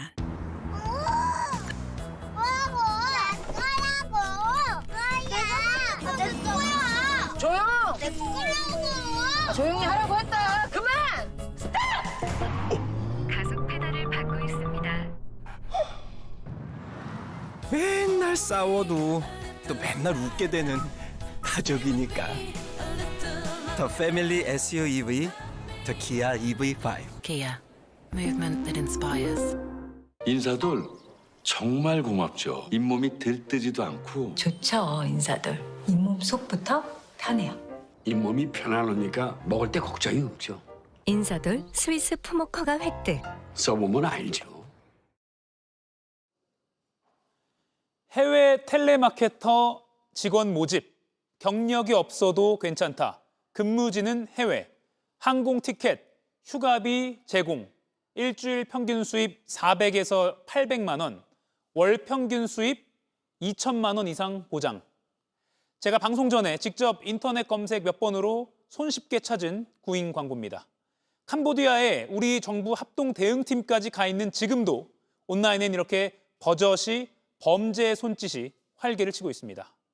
온 부처가 다 나섰는데 또 언론 보도가 이렇게 쏟아지는데 아직도 속는 사람이 있겠어? 라고 생각하는 사이 범죄 조직들은 이미 근거지를 옮기고 발빠르게 새 피해자들을 모집하고 있는 겁니다. 이들이 누구를 노리고 있는지는 이 글에 잘 나타납니다. 간절하신 분, 국내에서 수입이 없어서 힘드신 분, 누구 한 명이라도 걸려봐라 식으로 절박한 처지에 놓인 청년들을 노리는 이 어둠의 손길 그 자체를 뿌리 뽑을 때입니다. 오늘 한 컷이었습니다. 사이사이 쏘이쏘이 점심과 저녁 허기진 사이사이 출출해서 간식 찾는 사이사이 쏘이쏘이 콩을 통째로 맛있게 구웠다. 사이사이 건강간식 쏘이쏘이. 시즌의 이터널 기동전 사건담 유니콘 기동모투전 G건담 최종편 등장. 다양한 건담을 만날 수 있는 시즌의 이터널 반주년 이벤트 진행 중. 최신 연구를 통해 개발된 센소다인 리페어 앤 프로텍트는 민감성 치아 깊숙이 침투해 틈새를 효과적으로 채우고 보호해주죠. 센소다인 리페어 앤 프로텍트만의 차이를 경험해보세요. 센소다인. 바람은 약하고 열은 걱정되니까 굿바이 딜레마. 이젠 글램팜으로 올 세라믹 기술로 손상 없이 프리미엄하게 글램팜. 바로 이어지는 JTBC 뉴스룸 예고해드리겠습니다. 캄보디아 범죄 조직이 웬치를 통제하는 수단, 바로 마약입니다. 이 마약 중독 때문에 일부 한국인들은 탈출해도 국내로 돌아오지 않으려고 한다고 합니다. 그 실태를 잠시 후에 뉴스룸에서 바로 전해드리겠습니다. 이가혁 라이브 오늘 순서는 여기까지입니다. 저는 다음 주 월요일 오후 5시에 뵙겠습니다. 고맙습니다.